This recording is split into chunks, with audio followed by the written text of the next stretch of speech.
DSLs have now progressed to the 100 megabit per second and beyond stage. It's called vectored VDSL, and for instance, Deutsche Telekom, which is the German incumbent operator, has announced many billions of euros that they're going to be investing starting this year into 100 megabit per second DSL services over about 1 kilometer to half a kilometer of twisted pair phone line to customers. Take that along with Wi-Fi running, even in its lowest configuration of one channel of Wi-Fi, typically you see 54, 108 megabits per second. It's a nice match. How can we take advantage of that? New forms of Wi-Fi, sometimes called 802.11ac, actually have a capability within the devices to bond together up to 8 smaller Wi-Fi channels to get you 8 times the bandwidth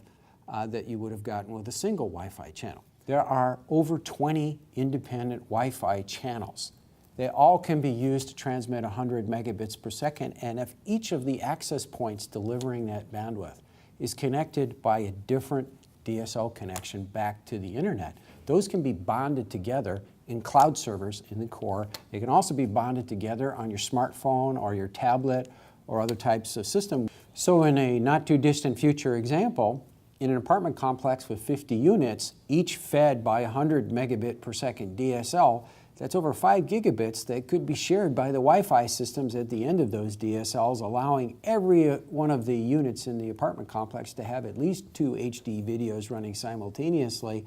along with a few gigabits per second left over for any other internet uses that those consumers may have for their various devices. We already today in the lab have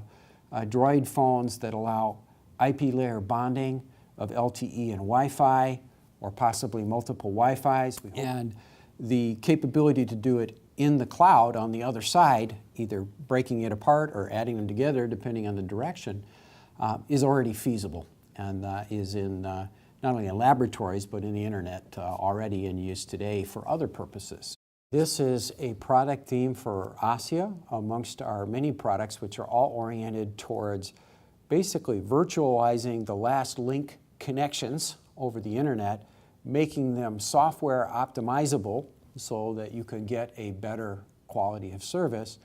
And the idea of IP layer bonding and aggregating channels together to get to a gigabit per second is certainly within the roadmap of our products, which start with smaller speeds and ramp up to gigabits per second.